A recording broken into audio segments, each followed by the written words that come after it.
Oke, kan tadi sudah mendengarkan cerita dari Kak Rika yang notabene adalah pejuang bahasa bahasa isyarat, kemudian ada Kak Sasa sebagai pejuang aksesibilitas infrastruktur lebih tepatnya ya. Nah, saat Iya. ini kita akan lebih mendengarkan cerita dari Pak Tommy nih. Pak Tommy pasti akan memberikan cerita yang sangat luar biasa. Mungkin Pak Tommy juga akan memberikan saran untuk mengadvokasi diri sendiri sebagai disabilitas dan cara PDKT dengan pemangku kebijakan seperti Kak Salsa tadi. Terus bagaimana caranya Kak Rika yang awalnya menjadi minoritas masuk ke kelompok mayoritas, beradaptasi di kelompok mayoritas seperti apa. Mungkin Pak Tommy akan memberikan beberapa tetua-tetua kali ya Pak. Silakan Pak Tommy. Ya, terima kasih Rahma.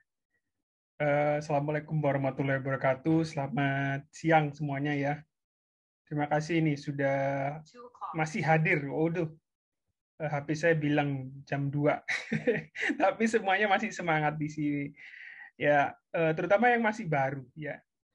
Terus tadi ada Kak Rika, terima kasih, dan juga Kak Sasha ya.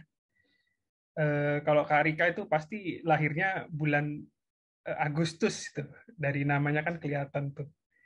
Kemudian mungkin juga ada keluarga sama Anang juga ya.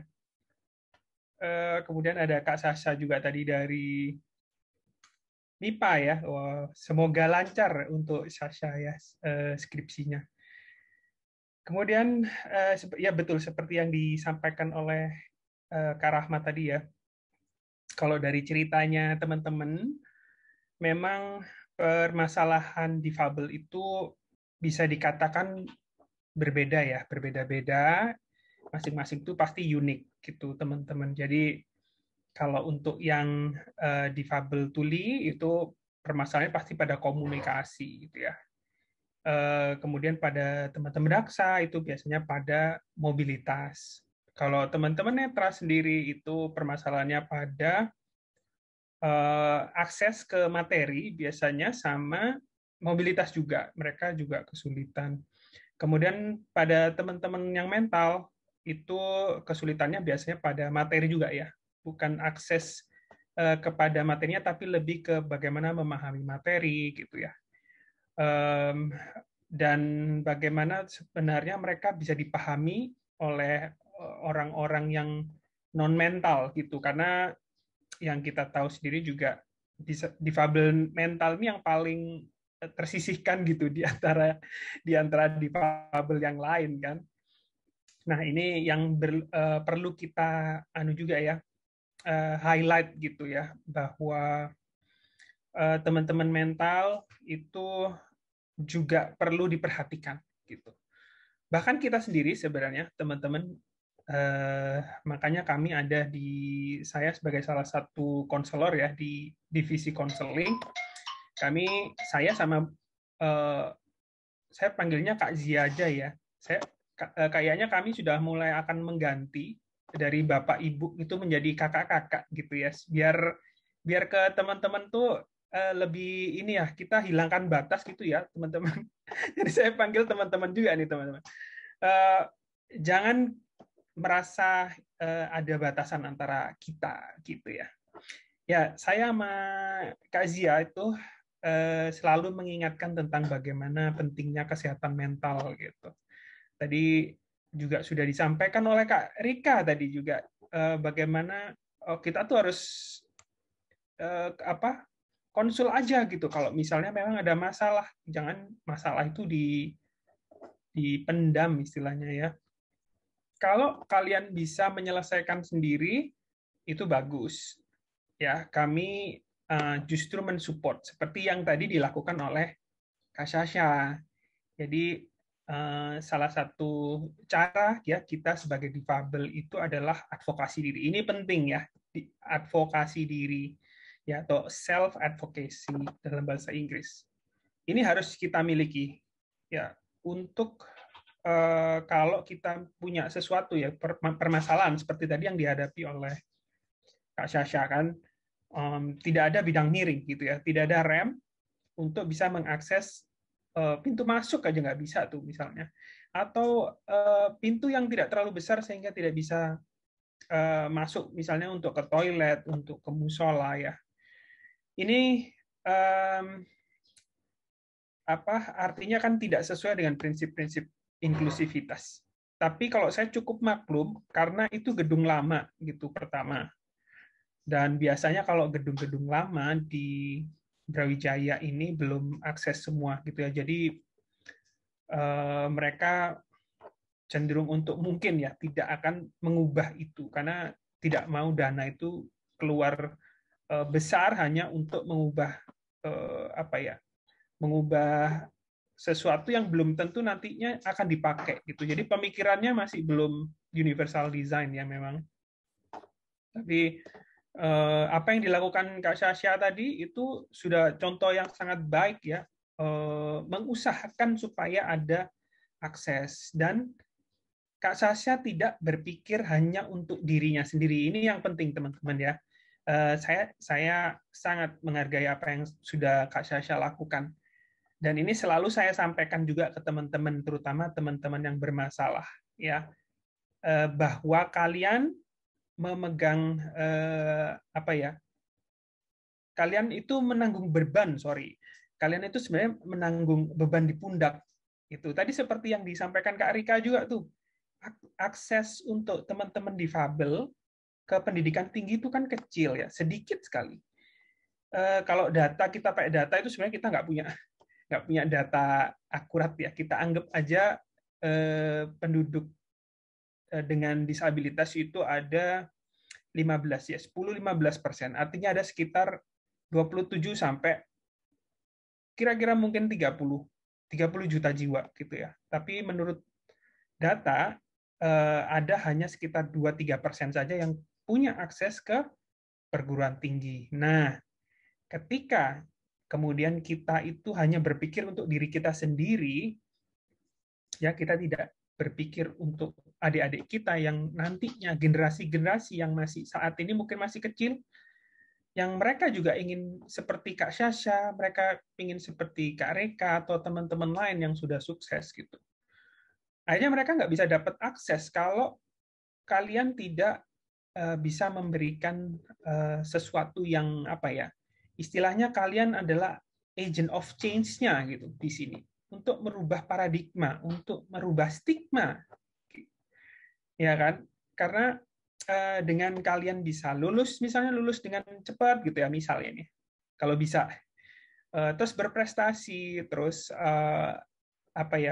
punya network yang baik dengan hubungan yang baik dengan teman, dengan dosen, dengan fakultas. Kemudian mereka juga merasa senang, justru merasa bangga seperti yang dilakukan Sasha itu ya. Saya dengar sendiri Kaprodi MIPA jurusan statistik sangat bangga gitu dengan adanya Adit dulu di statistik dan juga Sasha yang sekarang bahwa mereka merasa kami berhasil untuk bisa mendidik teman-teman ini baik dari tuli maupun daksa untuk bisa menjadi seorang sarjana nanti, insya Allah kalau Sasha bisa lulus. Nah itu artinya ada Sasha dan Adit sudah merubah paradigma orang-orang yang ada di statistik, sehingga mereka akan memberikan kesempatan lagi. Nah ini kuncinya di sini ya, mereka akan memberikan kesempatan kepada disabilitas atau difabel daksa atau tuli yang lain yang ingin masuk statistik. Gitu. Nah, ini tentu berlaku ke fakultas yang lain gitu. Teman-teman yang di fakultas yang lain tadi ada Kak Reka di manajemen di FEB, tentu saja teman-teman FEB jadi terutama manajemen ya, karena kan jurusan ada banyak. Saya pernah membantu mengadvokasi salah satu teman kalian yang ingin masuk ke wirausahaan tapi ditolak gitu. Karena mereka tidak menerima tuli ya, mereka hanya menerima daksa. Setelah saya cek ternyata FEB itu semua jurusan tuh tidak mengatakan kalau tidak menerima tuli, artinya tuli itu diterima juga apapun, bahkan kalau FEB waktu itu membuka untuk semua difabel gitu. Dan saya merasa aneh, kenapa? Gitu. Ternyata mereka punya pengalaman buruk dengan tuli, gitu ya. Dan mereka tidak lagi membuka akses itu. Ada juga di fakultas teknik, kejadian seperti itu. Mereka tidak membuka lagi. Itu kenapa teman-teman kalau lihat datanya, hanya sekitar 42% saja jurusan dan prodi yang mau menerima difabel. Jadi kita tuh bahkan belum 100%, teman-teman. Ya masih banyak sekali prodi lain yang tidak membuka akses. Ini di Brawijaya loh ya, yang sudah dianggap sebagai tetuanya inklusif ya, kampus inklusif itu masih bahkan belum mencapai 50%. Ya ini ironis sekali, dan saya pikir ini masih jadi tanggung jawab teman-teman. Ya, ya terutama yang masih kuliah, apalagi yang masih baru ya, kalian harus tunjukkan bahwa kalian bisa gitu untuk bisa menyelesaikan itu. Jadi jangan anggap kalian kalau berpikir untuk diri sendiri ya udah deh, kalau lagi pengen kerjain ya kerjain, kalau lagi malas ya udah biarin gitu, atau biarkan mereka kita jadi bukan merubah paradigma dari medical model ke social model, tapi dari medical model ke charity based model gitu misalnya ya, bukannya malah naik malah turun gitu ya. Jadi nanti kan mereka kan kasihan gitu ya, jangan sampai seperti itu ya. Memunculkan lagi stigma-stigma lain yang harusnya itu semua kita rubah gitu. Ubah itu jadi social model of disability, jadi human right model of disability, itu yang harusnya kita perjuangkan saat ini, sehingga teman-teman lain gitu ya, adik-adik kita yang di bawah kita yang pengen juga lanjut kuliah seperti kakak-kakak di sini itu punya akses nantinya. Kita sebagai bagian dari perubahan itu ya, agent of change itu, merubah paradigma, membuka akses ke pendidikan ya. Ini hak kita sebenarnya, tapi kalau kita hanya memperjuangkan hak saja tanpa membuktikan bahwa kita memang benar-benar pantas, ya kita benar-benar siap gitu ya, memang untuk bisa bersaing bersama teman-teman yang non difabel ya, itu harus kita tunjukkan, sehingga masalah-masalah nanti di masa depan kita berharapnya semua bisa semakin semakin kita minimalkan gitu ya, setidaknya dengan teman-teman tadi melakukan self advokasi gitu ya, terus berusaha untuk bisa melakukan yang terbaik. Ini sayang sekali kalian mendapat beban seperti itu, tapi harusnya kalian sudah menyadari hal itu ya, bahwa ada beban berat di pundak. Dan ini pun hal yang sama terjadi pada saya sendiri gitu. Ketika saya memilih untuk melakukan sesuatu itu, saya berpikir tentang konsekuensi pastinya gitu. Ketika saya memilih untuk saya ambil studi doktor saya di Amerika, tentu bukan tanpa konsekuensi. Itu semua orang di sekitar saya menyarankan untuk ngapain ambil di Amerika. Itu sulit. Selesainya bisa 5-6 tahun gitu ya. Masuknya juga susah gitu ya. Masuknya itu Amerika itu lebih sulit daripada negara-negara lain gitu. Kenapa nggak di Australia saja, sudah deket ya kan, masuknya gampang, duitnya banyak gitulah, pokoknya enak-enak lah gitu. Tapi justru saya merasa ini tantangan, ini saya harus membuka satu akses gitu ya. Saya mencoba mencari di internet istilahnya, tapi saya tak pernah menemukan satu orang pun tunanetra, kalau dalam konteks saya ya, itu yang pernah kuliah di Amerika, kecuali kemarin yang film apa itu itu kalau dia kan memang dia dibawa dari kecil ya sama orang tuanya, yang film dokumenter itu, Jejakku Melangkah atau apa gitu filmnya itu. dia difabel netra, tapi dia sejak kecil. Tapi tidak ada yang asli dari Indonesia ya. Kemudian dia berangkat ke Amerika untuk berkuliah di sana. Itu tentu sangat sulit bagi difabel netra terutama. Tapi buat saya ini adalah tantangan dan saya harus bisa menunjukkan dengan seperti tadi juga seperti Sasha, saya juga dapat beasiswa.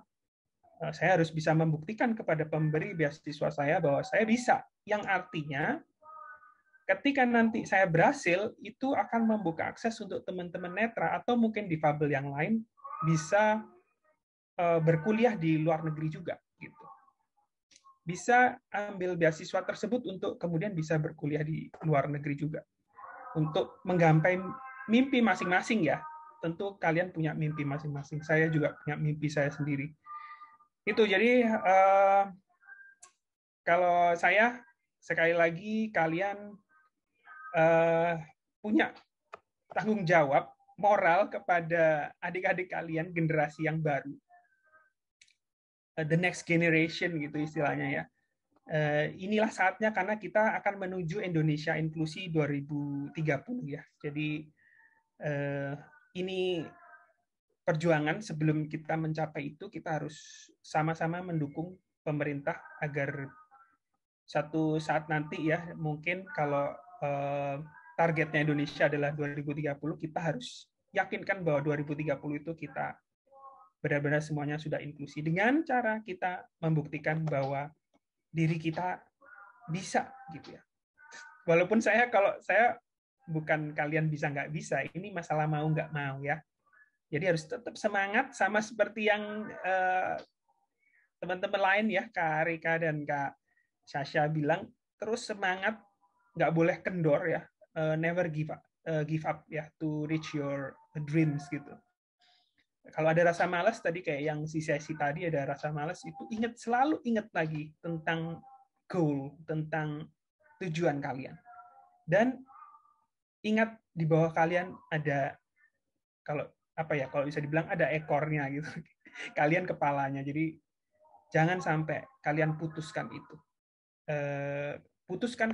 Jangan sampai putus kesempatan mereka untuk bisa masuk hanya gara-gara kalian males gitu. Jadi terus bersemangat. Kami di PSLD akan selalu membantu. Kami sediakan banyak layanan untuk membantu kalian, dan ini harusnya kalau buat saya itu kalian harus sangat-sangat bersyukur sekali ya dengan adanya PSLD. Ketika saya kuliah, saya nggak sama sekali tidak mendapatkan bantuan ya, dan kalian bisa mendapatkan ini, tentu kalian harus bersyukur, manfaatkan itu. Sekali lagi kalau saya dari divisi konseling, jangan merasa ragu, jangan merasa sungkan atau apa. Saya sangat senang untuk bisa membantu teman-teman. Justru itu tugas saya, untuk bantu teman-teman ya, menemukan jalur kalian lagi, menemukan semangat dan motivasi kalian lagi. Jadi jangan ragu untuk bertemu kami, walaupun mungkin tahun depan ya seperti kata Kak Rama, mungkin tahun depan saya nggak di sini, tapi tentu ya masih bisa lewat online gitu ya, insya Allah gitu. Tapi ada Kak Zia di sana yang akan tetap bantu teman-teman. Mungkin itu saja, Kak Rama, saya kembalikan.